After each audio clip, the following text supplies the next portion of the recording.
ઓમ નમઃ શિવાય. જય ભોળાનાથ. મિત્રો, આજે આપણે મહાશિવરાત્રિની વ્રતની કથા કરીશું. મહાશિવરાત્રિ વ્રતની વિધિ. મહા મહિનાની વદ ચોદશે આ વ્રત કરનારનો વૈકુંઠમાં વાસ થાય છે. આ દિવસે ઉપવાસ કરવો અથવા ફળાહાર લેવો, પ્રાતઃકાળે બીલીપત્રો વડે શિવજીની પૂજા કરવી અને તેમજ તે દિવસે આખી રાતનું જાગરણ કરવું. મહાશિવરાત્રિની વ્રતની વાર્તા. મહાવદ ચોદશના દિવસે સવારે એક શિકારી વનમાં શિકાર કરવા નીકળ્યો. એ દિવસે મહાશિવરાત્રિ હોવાથી પૂજા કરવા જતા લોકો ભોળાનાથનું રટણ કરતા હતા. એ જોઈ પાર્થિ પણ શિવ શિવ બોલવા લાગ્યો. રોજ પાપ કર્મ કરનારા શિકારીથી અજાણતા જ ભગવાનનું નામ લેવાયું, તેથી તેના પાપનો ક્ષય થયો. જંગલમાં જઈ શિકારીની શોધમાં રખડવા લાગ્યો, પણ ક્યાંય શિકાર ન મળ્યો. સવારથી એણે કાંઈ જ ખાધું ન હતું, તેથી ભૂખ અને થાકથી ત્રાસીને એક સરોવરના કાંઠે ગયો. સાંજ પડી ગઈ હતી, તેથી તેણે એવો વિચાર કર્યો કે હમણાં કોઈ પ્રાણીઓ અહીં પાણી પીવા આવશે, હું તેનો શિકાર કરીને ઘરે લઈ જઈશ. આમ વિચારી પારધી બીલીના એક વૃક્ષ પર ચડીને બેસી ગયો અને શિકારીની રાહ જોવા લાગ્યો. એ બીલીના વૃક્ષ નીચે એક શિવલિંગ હતું. શિકારીના હલનચલનથી બીલીપત્રો શિવલિંગ પર ખરતા હતા, તેથી શિવજીને ઘણો આનંદ થઈ રહ્યો હતો. રાત્રિના પ્રથમ પ્રહરે મૃગલી સરોવરના કાંઠે પાણી પીવા આવી. તેને જોઈને પારધીએ બાણ ચડાવ્યું.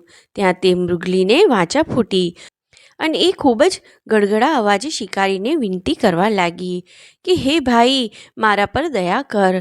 ઘેર મારા બચ્ચાઓ મારી રાહ જોતા હશે, એ માટે હું એકવાર ઘેર જઈને મારા બચ્ચાઓને ખવડાવીને હમણાં જ પાછી આવું છું. પછી તું આનંદથી મારો શિકાર કરજે. મૃગલીને આ રીતે બોલતી જોઈને શિકારીને ઘણી નવાઈ લાગી અને તેને ઘેર જવાની રજા આપી.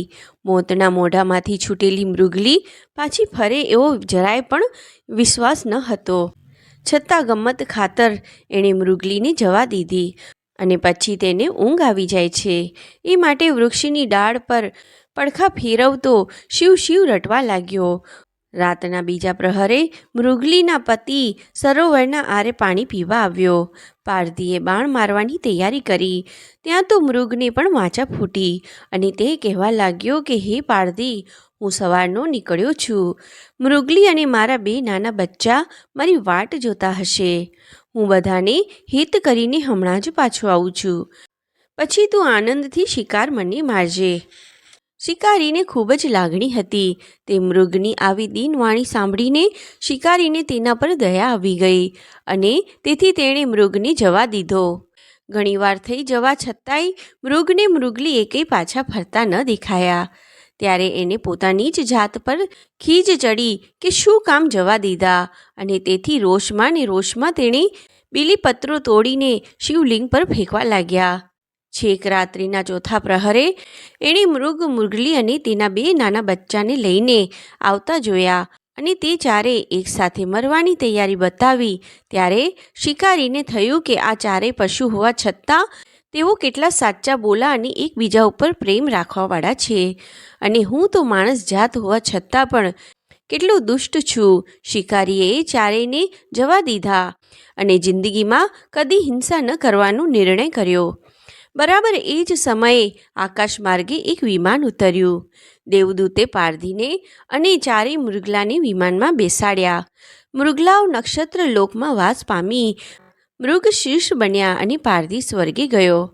હે ભોળાનાથ, ઘાતકી પણ જો જાણે અજાણે તમારી પૂજા કરે તો પણ તમે તેના સર્વ પાપોનો નાશ કરો છો. તો તમારું વ્રત કરનારનું કલ્યાણ કરજો. જય ભોળાનાથ. જય ભોળાનાથ.